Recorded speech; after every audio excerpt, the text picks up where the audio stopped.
they're in compliance with state law, or little likelihood of prosecuting if they're in compliance with state law. The problem is, it seems odd to me that the federal government would be the adjudicators of people violating state law. What's unfortunate is if the feds do bust somebody because the feds believe that you're violating state law, you then go into a federal court where state law is irrelevant. So you take out the jury from ever deciding whether someone violates state law. It's simply the executive branch of the federal government thinks that you're violating state law, and then they throw you into a system where you never have a chance to defend yourself of those charges. And the federal government's interpretation of state law may well not be our interpretation of state law. It may well not be the state attorney general's interpretation of state law. There have been several sheriffs who have stated publicly that they read the attorney general guideline put out by the state attorney general to ban storefront dispensaries. Well, the attorney general guidelines actually say the exact opposite of that. They say that they have a section, it's on page 10. They have a section that specifically addresses storefront dispensaries and opines that they may be legal. Maybe. Maybe. Well, but the probability is that they're not. It would take their converting themselves to collectives and cooperatives in order to qualify. I mean, it's not that there's a presumption that if they're dispensaries that are storefront dispensaries that they're protected under the Attorney General's guidelines. It's just the opposite. Well, and it seems like that certainly should be a matter for the state courts to decide. Well, but you see, you're confusing what is a prosecution guideline with a standard for guilt. What I've suggested to you, and I think makes sense, is that even if the Attorney General had not come out with any guidelines, if he had come out with no guidelines, we would be doing the same thing now as we were doing before in terms of what we consider to be the top of the pyramid or the primary targets for the resources that we would commit to enforcement of the Controlled Substance Act as it related to marijuana. And so all we're saying is that the clarification that we've gotten from the Attorney General, if anything, confirms that the focus that we have brought to bear on this is a reasonable one. Under no circumstance, no one should be under any delusion that the Attorney General's guidelines set the perimeters for federal enforcement. The federal enforcement could be even more widespread than that. And so I think what prompted the discussion was whether or not the Attorney General's pronouncement, whether or not his reference to what the then candidate Obama, now President, may have said during the campaign, would really be a sea change in the approach of federal law enforcement vis-a-vis the enforcement of these laws. And I'm saying no, they're not.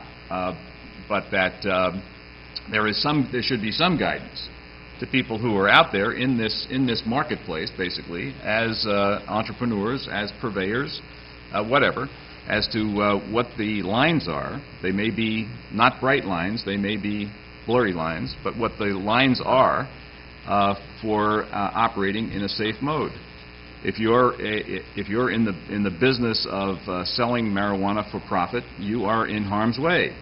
If you are in the enterprise of providing marijuana to persons who have claimed legitimate basis for use, there are things you can do, according to the guidelines, to ensure that you will be fully compliant with 215, as the Attorney General of the state sees it. Those criteria seem to be, to me, they seem to be fairly reasonable. As to the review of past cases that may be pending and so on, I think this is true. I mean, we're all lawyers or law students here. It should be obvious to you that negotiations that are carried on between either the defendant and the government, or the defendant's legal representative and the government. So if anyone has some legitimate claim or complaint that somehow or another there's been a change or should be a change or is going to be a change that would affect their pending case, then those lawyers certainly are skilled enough to know how to get redress for that. One of the advantages, as I said, of being around forever on this subject is that you build up a lot of storehouse of information. And the Schaefer Commission, which Mr. Elford made reference to here as a commission report that somehow or another first established if not the efficacy, the innocence of marijuana, and recommended that it not be criminalized or that it be decriminalized, is just not so. I'm quoting here from the hearings before the Committee of the Judiciary, the United States Senate, in June of 1974, where the same argument was made. And one of the witnesses testifying was a member of the Schaefer Commission, Dr. Henry Brill, who said, and I'm not going to read this whole excerpt, but he said, "I'm concerned about the misinterpretations which have developed with respect to the marijuana report of that commission," the Schaefer Commission. "These misinterpretations result from reading the reassuring passages in the report and ignoring the final conclusions and recommendations in the passages in the report on which they were based. As a result, it has been claimed that the Commission's report was intended to give marijuana a clean bill of health, and as a covert or indirect support for legalization of this drug in the near future, or as a step in that direction. Nothing could be further from my knowledge of the proceedings of the Commission, I can reaffirm that the report and the subsequent statements by the Commission meant exactly what they said, namely, this drug should not be legalized, that control measures for trafficking in the drug were necessary and should be continued, and that use of this drug should be discouraged because of its potential hazards." That's the Schaefer Commission in 1970. So, again, as I say, local law enforcement may have its prejudices about enforcement. It may even have its cynical view of Prop 215. I share that cynical review. I make no bones about that. I've said that all along. I think that the clear language of the proposition itself, which you did correctly quote, Joe, that said, in conclusion, or any other illness for which marijuana provides itself, which means you self-medicate. You basically are the person that makes the decision whether or not you think that it has any efficaciousness with respect to you. Then you go to a doctor, and this is where there is, again, more cynicism. Doctors just charging for the issuance of a prescription or a letter of recommendation without the full examination that's called for in the guidelines themselves. And we know that this is true, not just in this district but elsewhere in California. The slipping and sliding around what is required in order to sort of provide to some another pretext for drug use. How many of the doctors who are actually prescribing or providing these letters are taking a history and conducting a good faith examination of the patient, developing a treatment plan with objectives, providing informed consent including discussion of side effects, periodically reviewing the treatment's efficacy, consulting as necessary, keeping proper records supporting to recommend the use of medical marijuana. In some instances, I can tell you, it's phoned in.